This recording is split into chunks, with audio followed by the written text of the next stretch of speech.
salah 6 Juni 2024 BPK RI melaporkan temuan mereka kepada DPR RI. Jadi kita sudah mendapatkan hasil laporan itu, di mana permasalahan yang dalam Indofarma mengakibatkan total kerugian 459,6 miliar dengan indikasi kerugian 294,77 miliar, potensi kerugian 164,83 miliar yang terdiri dari piutang macet sebesar 122,93 miliar.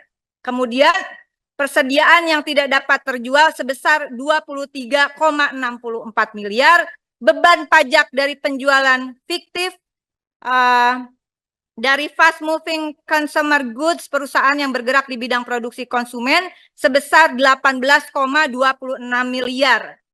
Kerugian tersebut diakibatkan, pasti sudah tahu, tapi karena saya juga live, karena ini juga terbuka untuk umum, karena adanya transaksi jual beli fiktif, kemudian menempatkan dana deposito atas nama pribadi pada Koperasi Simpan Pinjam Nusantara.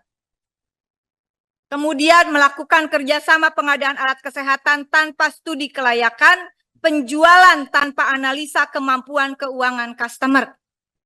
Dan yang terakhir, melakukan pinjaman online alias pinjol. Saya lagi mikir, melakukan pinjaman online atau apakah dana di Indofarma ini dijadikan dana untuk pinjol? Pemodal pinjol, Bapak Ibu. Meskipun tentu ada tata kelola sendiri-sendiri di dalam BUMN farmasi, namun sudah menjadi holding farmasi. Bapak mengajukan PMN sebesar berapa, Bapak? Izin ya pimpinan, 2,1 triliun atau 2,2 triliun. PMN itu sumbernya dari APBN. Dan sebagian dari APBN itu adalah dari dividen. Kecil saja. Terbesar devisa negara itu migas. Yang kedua, Bapak, itu devisa dari pekerja migran. Dan berikutnya pajak dari rakyat. PMN itu sumbernya adalah pajak rakyat sebetulnya secara garis besar. Oleh karena itu, kalau saya secara pribadi, saya merasa tidak bisa menyetujui PMN 2, berapa? 2,2 triliun rupiah dengan persoalan di holding perusahaan yang masih berantakan seperti ini. Yang pertama tentang isu yang sangat luar biasa saat ini tentang adanya fraud di Indofarma. Saya masuk ke Indofarma itu pada Januari 2024 dan kebetulan audit yang dilakukan oleh BPK itu sudah selesai, Bapak. Sehingga saya memang tidak ikut mendampingi pada saat audit itu berlangsung. Sebelumnya Jadi, Ibu di mana? Sebelumnya? Sebelumnya saya di Berdikari, Pak. Oh. Saya di Berdikari 5 tahun dan sebelumnya saya BPKP, Pak. Saya auditor BPKP 30 tahun.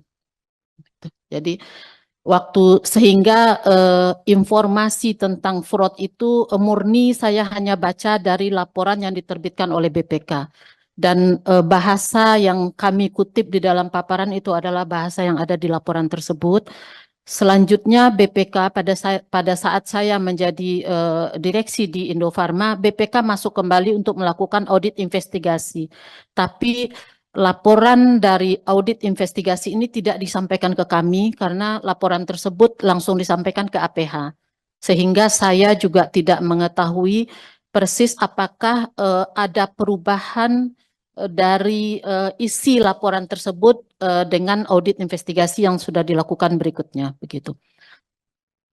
Dan betul yang terjadi di dalam laporan tersebut bahwa ada deposito yang di atas nama pribadi dan akhirnya dipakai untuk menjamin pinjaman orang tersebut, dan deposito itu akhirnya pinjaman kredit itu one prestasi dan deposito itu dicairkan, dan itu terjadi 2 kali. Di samping itu juga ada Izin pimpinan, siapa orangnya Bu, jabatannya lah kalau enggak.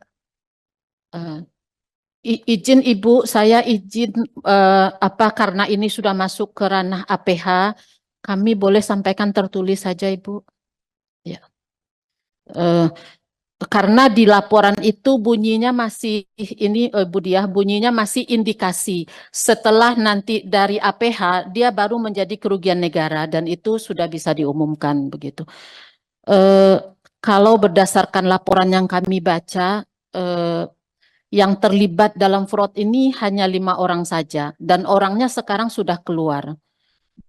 Jadi kami yakin yang ada sekarang di Indofarma sudah bersih dari fraud tersebut. Jadi fraud itu hanya dilakukan dalam satu lingkaran saja. Dan kebetulan memang dengan kewenangan yang cukup besar, Bu. Ya, begitu, Ibu. Jadi ada termasuk juga tadi ada beberapa pertanyaan tentang pinjol.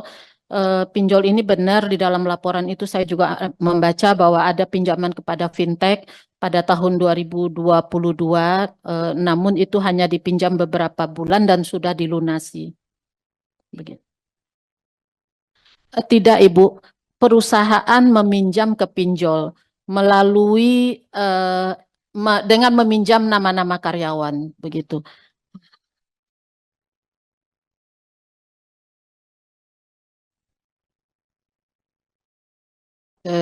Memang ya cukup cukup banyak dan agak berani memang fraud yang terjadi di Indofarma.